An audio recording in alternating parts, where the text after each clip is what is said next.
Bassebo ne bannyabo omanyi abasinga era nga omwogezi w'ennyumba w'olujja bw'ayogedde bannamawulire bawandikanga ebikyamu nga bagamba n'okugamba nti yiga talina baganda be, yiga talina babe, naye nga gye tuli era mwe tulaba nga bwe tuli kati nga bwe tuli ab'ekika tusaba pasita Jengu ajje wano ayogere ku lw'abaana nga naffe ab'ekika we tuli wano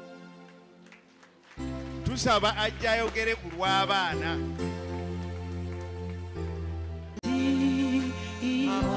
Oyo Mukama wajitiwa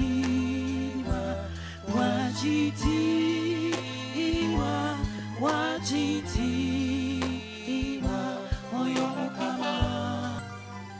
Kubira Yesu engalo ez'amaanyi, kubira Yesu engalo ez'amaanyi.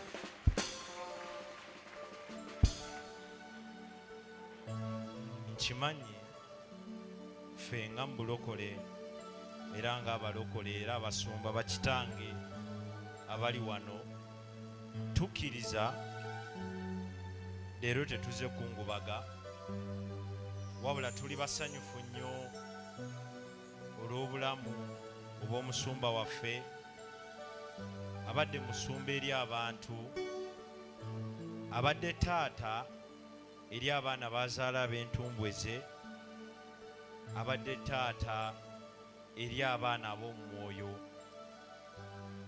Nyimiridde wano abadde taata wa bika bisatu, abadde n'abaana bazaala mu ntumbweze era nga nze omu ku bo, ayina abaana bazaala ab'omu mwoyo, ayina abaana bazaala abakozi aba ABS TV. So abadde taata wanjawulo nnyo, yensonga lwaki olunaku lwaleero tuli wano okusanyukira obulamu bwe, kuba ffe abalokole tukkiriza gwe tusaasira essaawa zino si gwe tulina osaasira wabula yatusaasira kubanga ye agenze mu kifo ffenna kyetukolerera. Mukama mulungi, ye agenze mu kifo ffenna kyetukolerera nga Bayibuli wegamba ku nsi tuli bagenyi, tuliwo okugezesebwa. Okugezesebwa kuno Katonda ayagala kulaba obadde atusaanidde ogenda mu bwakabaka bwe. Muzeeyi wange era mukadde wange kitanga anzaala yenzikiriza ayise mu kugezesebwa kuno era atuuse mu kifo bulijjo kyakolerera.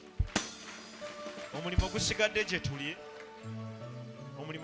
gye tuli naffe oyita mu kugezesebwa kuno, era njagala okwebaza abantu bonna ab'amawulire, media platforms ez'enjawulo, abakungu okuva mu gavumenti ey'owakati n'eyaffe ey'Emmengo, abasumba ab'enjawulo, Professor Simeon Kayuwa n'abasumba abalala ababadde nga bajja mu zino ennaku, bannabyabufuzi, kubanga eno kkanisa twaniriza buli muntu, nga sinnatandika kwogera mbadde nsaba nze ng'omusumba buli muntu oyimire ku bigere ebyo, buli muntu njagala oyimire ku bigere ebyo. Woba olina muno gw'oliraanye mukyukire omugambe leero tetuze kungubaga, wabula tuze kwebaza Katonda olw'obulamu bwe yali yawa musumba Yiga.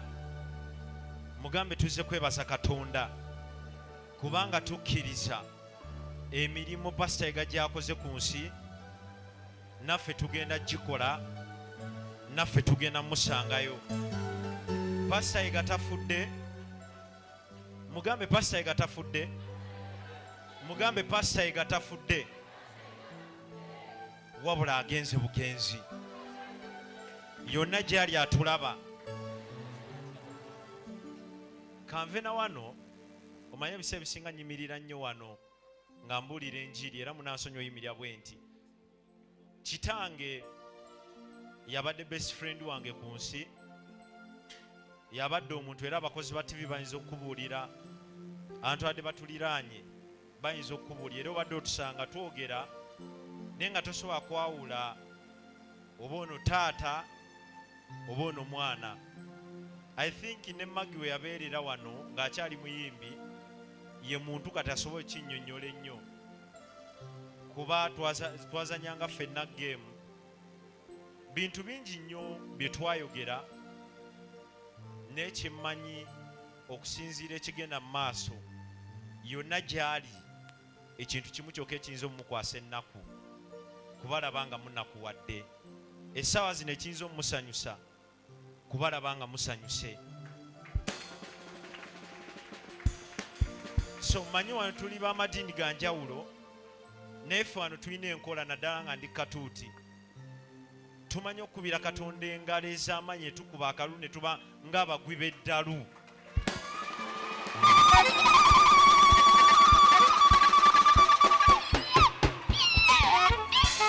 Kati njagala osaba buli muntu eno, omulokole n'atali mulokole, ffe tukkiriza Mukama waffe era Kitange ali mu kifo eky'okwesiima. Njagala tukuba akalulu n'engalo ez'amaanyi, njagala tukuba akalulu n'engalo ez'amaanyi, kubira Yesu akalulu n'engalo ez'amaanyi.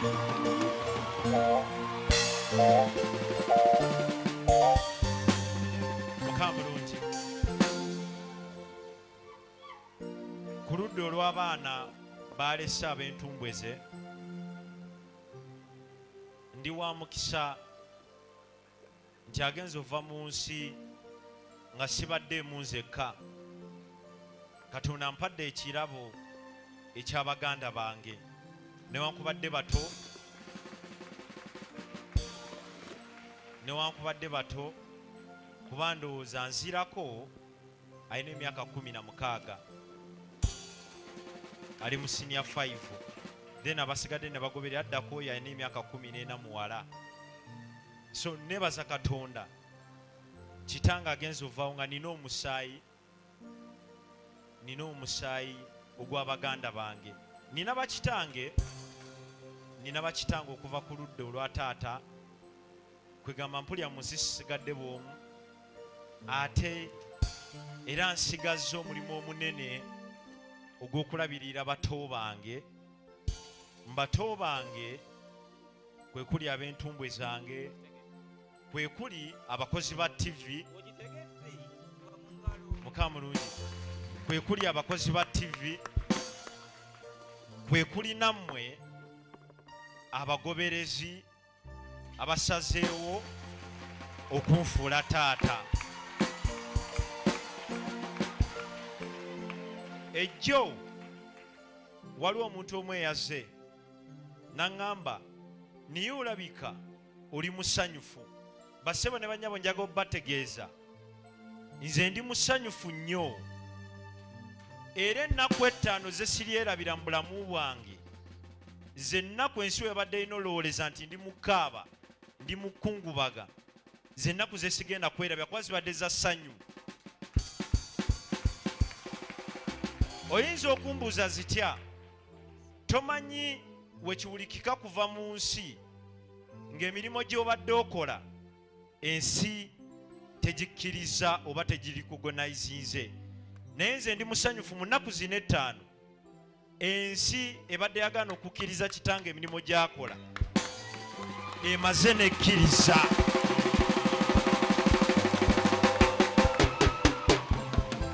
Hallelujah! Hallelujah! Era kyemmanyi ne waggulu eyo gy'ali naye musanyufu nnyo. Bassebo ne bannyabo, ffenna tukimanyi waliwo abasumba adde balina enkaayana nabo ng'era tebamuyita musumba. Ne neebaza Katonda, bulijjo lye bayita essabo, bulijjo gye bayita theatre, amazima Pastor Bugembe yabadde mutuufu. Eno theatre tukira muno omugamba eno theatre. Omanyi abawagizi b'omupiira ekisaawe kya Man Old Trafford bakiyita Theatre of Dreams, kati eno Theatre of Miracles. Hallelujah! y'abasumba. Hallelujah. Saagala mudumbe pastor Bugeme mugambe oyita otya eno theatre ogiyita otya theatre kuba mutuufu eno theatre ya byamagero. Okuba nti theatre ya byamagero tebigenda kukoma. Tebigenda kukoma. Manyi waliwo abagenda okugamba pastor we afudde takyaliwo gwe bagambe kimu Katonda wange tannafa. Amina. Era bagambe kimu theatre y'ebyamagero tennaggwawo ekyaliwo. Nkimanyi waliwo ebintu bingi bye mbadde muli eyo mawulire. Musobola otuulako wansi? Mukama mulungi. Nkimanyi muyina ebintu bingi bye mbadde muwulira mu mawulire naddala ebikwatagana ku TV yammwe. Mukama mulungi. Naddala ebikwatagana ku TV yammwe. Naye mbadde njija mbagamba towuliriza buli kimu. Ekintu ky'olina owuliriza mu nsi muno ky'olina okukulembeza amatu go kye galina owuliriza kigambo kya Katonda. Kubanga TV ne theatre y'ebyamagero munansonga sigenda kuddamu giyita Revival Church, egenda siga Revival Church ne mu kaseera kano kanjiyite theatre y'ebyamagero. TV ne theatre y'ebyamagero bigenda sigala bigenda mu maaso. Bigenda sigala bigenda mu maaso kubanga nzikiriza Katonda alina ensonga enkulu lwaki kino kyazze. Teri yakyagala ne weekituwe kyazze ate ensonga ye yeesinga ffe abaana b'abantu amaaso gaffe gakoma wano wabula ye alaba maaso gye tulaga. Kuba nze munda mu nze sirabamu kudda mabega.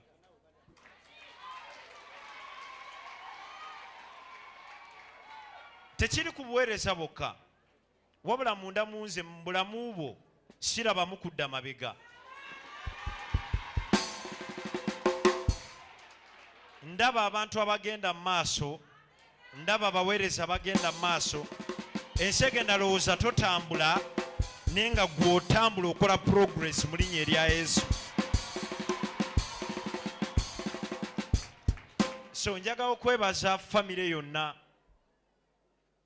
eya ABS TV, famire eya taata, nina ne famire eya maama. Maama wange waali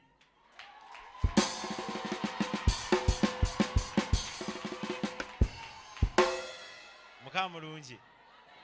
Maama wange waali naye yaŋŋambye ekintu kimu. Mumanyi ebyange ne maama wange mwabasabira ano. Yaŋŋambye ekintu kimu saaga kamera. So munansonyiwa sijja mubalaga. Mukama mulungi. Famire ya taata eya maama ne famire eya church abaweereza. Kasemire ndowooza nzikiriza mbaweereza wano yatandikira ddala ne muzeeyo okuviira ddala mu Kiwuunya paka nakati ali naye. Nina ttiimu y'abasumba, Musumba Muwonge, Baabizayo famire, Professor Kayuwa, mutabani wange ow'Ekiboga. Njijukira kolo we nagendayo yaŋŋamba abantu bagamba omusambwa gubaddeyo n'amaaso amanene we nasemba ogendayo. Abasumba bange we nagenda Fort Portal era we bali, n'omusumba kitange nabo wonna we bali, Pastor Serugo. Njagala okubeebaza neera njagala okusingira ddala okwebaza abamawulire media platforms tukikubira mu ngalo ez'amaanyi. Mwebale nnyo, mwebalire ddala. Nakola interview ne ngamba sikyakkiririza mu mawulire ag'eggwanga Uganda ne mu nnaku zino 5 nzikiririza kati mawulire gammwe. Omulundi okusookedde ddala amawulire okuvaayo okulaga ekituufu ku muzeeyi wange. Kuba engalo ez'amaanyi. Kuba bulijjo balaga balaga bulimba bwe ne leero balaze ekituufu bamwonalinze era nsaba Mukama amuwummuze mirembe. Sijja gamba nti nsaba Mukama omwoyo gwagulamuze kisa kubanga nkimanyi teetaaga kulamulwa olwedde yatuuse dda mu kifo ffenna kye twagala okulamula kwaggwa dda. Mukama mulungi. N'olw'ebigambo ebyo nsaba nziriza akazindaalo eri abateesiteesi b'emikolo, naye tetugenda kudda mabega, tugenda sigala nga tusaba era okusaba kwaffe kujja sigala okuva saa 3 paka saa 5 live ku EBS TV. So tusaba Katonda atuyimuse mu linnya erya Yesu. Mukama abawe omukisa. Weewaawo. Tutambule mpolampola.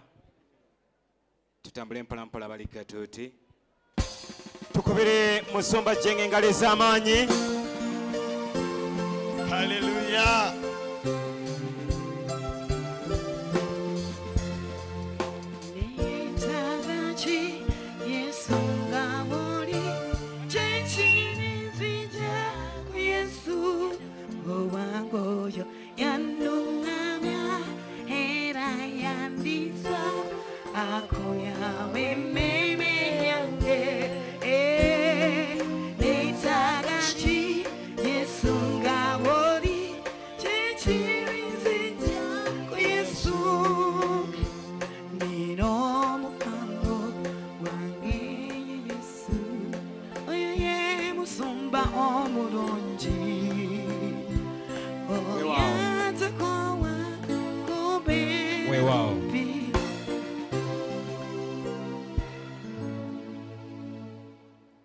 Bakongobazi bannange munzikirize ate kana akadenstre Pastor Jengo akwate ekimuli akiteeke ku mukadde waffe.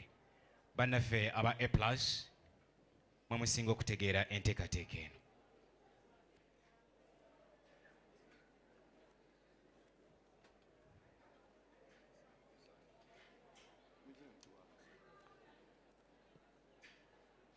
Nino mukwano gwange Yesu, oye musumba omulungi, oyata kobwa kubeera kumpi awuliriza byonna byange. Wangoyo yandunganya era yambisa ako yawe emmeme yange. Netagachi Yesu ngaboli techirinzija ku Yesu omulungi oyo yandungalya era yandiza akomyawe emmeme yange. Netagachi Yesu ngaboli techirinzija ku Yesu omulungi oyo yandungalya era yandisa akomyawe emmeme yange. Netagachi Yesu ngaboli techirinzija ku Yesu. Nino mukwano gwange Yesu, oyo ye musumba omulungi, oyanza kowa kumbeera kumpi awuliriza byonna byange. Omulungi oyo yandungala era yambisa akobyawe emmeme yange. Yesu ngawali techirinzija ku Yesu omulungi oyo yandungala era yambisa akobyawe emmeme yange. Emmeme yange.